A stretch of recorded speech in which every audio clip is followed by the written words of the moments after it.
Infor Quality Management, New Features version 9.0. The new features we will discuss are Devices and Calibration Standard, Approved by Tables and Passwords, Characteristic Sequence Numbering on Products, My To-Do List Warning Intervals, Email Form Configuration, and Reports. Devices and Calibration Standard allows a device type to be specified as a calibration standard. The calibration standard device type information is transferred to a device ID when associated with that device type. The devices and characteristics not associated with a calibration standard type can be assigned a calibration standard device type or calibration standard device ID, and calibration records for devices and characteristics can be assigned with a calibration standard device type or calibration standard device ID. In device type maintenance, three new areas on the form are: at the top of the screen, a checkbox for calibration standard. At the bottom of the form, two fields for calibration standard device type and ID.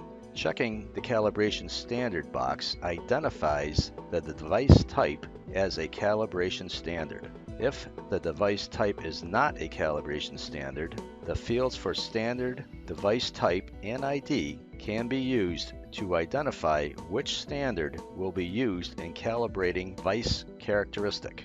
In device maintenance, when device IDs are created, you can associate the ID with a device type that is a calibration standard and in the device type field. For device IDs that are not calibration standards, you can identify a specific calibration standard device ID that would be used to calibrate the device, as in characteristic number 1, or you can identify a specific calibration standard device type to be used in the calibration of the device, as in characteristic number 2. So when creating records in calibration maintenance, all information related to the device is transferred to the calibration record. If a specific calibration standard device ID was identified at the device record, it will be displayed in the calibration standard device ID column, as in characteristic number 1.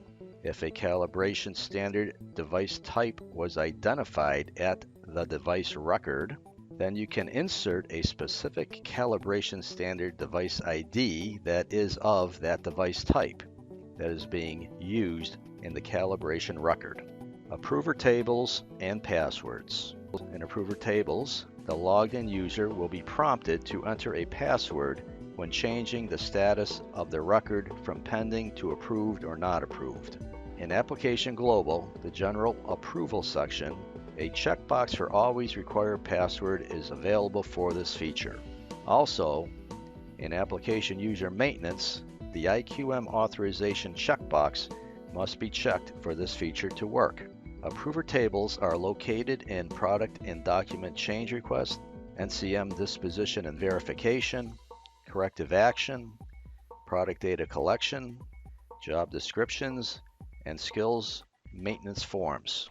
In Application Global Maintenance, if the Always Requires Passwords box is checked, the logged in user will have to provide a password. If the box is not checked, the logged in user will not be required to provide a password to change the status from pending to approved or not approved. In Application User Maintenance, the user needs to be inserted into the collection grid and the IQM authorization checkbox must be enabled, as we can see for user ID check. As an example, using the nonconformance form, select the Disposition tab. Then select the Disposition Approved By icon in the toolbar. In this example, user Chet is logged in. The status is pending on the approver table.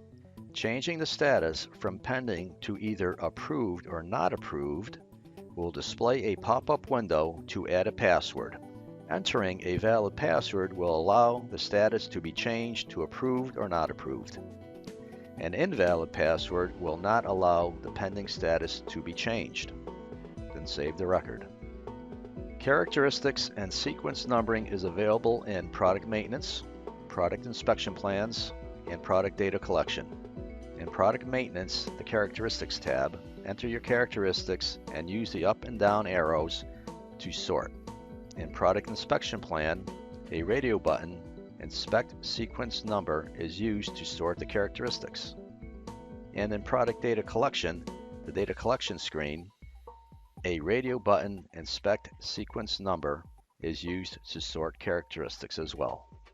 In Product Maintenance, the Characteristics tab, enter your characteristics and then use the up and down arrows to sort the order. In this example, we will change the order of characteristic number 1 to the second position using the up and down arrows. Then save the record. In Product Inspection Plan Maintenance, you can again change the order of characteristics using the arrow buttons, or select to do data collection by inspection sequence number using the radio button at the bottom of the screen.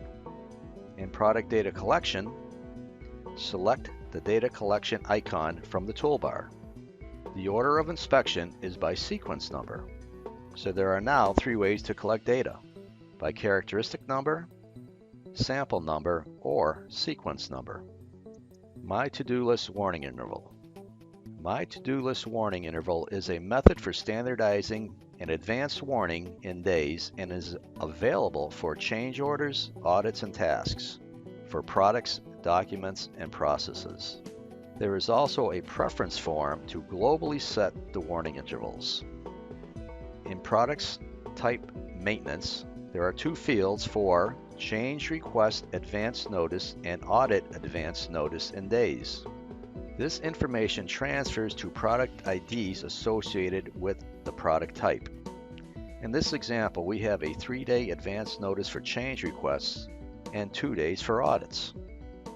In Product Maintenance, the product type information has been transferred for change and audit advance notice. You can also change this interval at the product level. The My To-Do list will reflect the advanced number of days for the change request and the audit days. For this example, the end date is January 16, 2017 for the to-do list. The audit is due on January 17, 2017 for audit WARN-1, which is within the 2 days advance notice for audits specified at the product level. Select a preference icon in the My To-Do List form. This is a global area to set all or individual forms for advance notice. You can select different intervals for different forms. Email Configuration Maintenance. In Administration Email Configuration Maintenance, for each email form there are 2 tabs: the Subject and Details tab. You can select fields to be displayed on email forms, you can adjust the order in which fields appear, and you can change the default labels of field names. In this example, the nonconformance form is used. From the Subject tab, select to include the NCM ID checkbox. The ID will be displayed in the subject line of the email. In the Detail tab, you can change the order of the fields, how they will appear on the email. In this example, we will move the nonconformance ID from the 3rd row to the 1st row using the up-down arrows. You can also remove fields from the email. In this example, Entity ID is removed by unchecking the output and link boxes. You can also change the label string names. Let's change site name to site. After making changes to the email form, select Nonconformance Maintenance. Then select the email icon from the toolbar. As you can see, the NCM ID is listed in the subject line. The NCM ID is moved to the 1st position. The Entity ID does not display, and the site label was changed to site. Reports and customization. Mongoose reporting is used as a report tool for My Reports and Quick Reports, and you can customize the default reports. As an example, using the Nonconformance Maintenance form, select the My Reports icon from the toolbar. Default reports for nonconformance are displayed. Select a report. The parameter form is displayed to filter the report.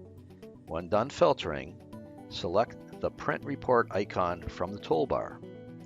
The NCM Comprehensive Report is displayed. This ends the new features presentation for IQM9.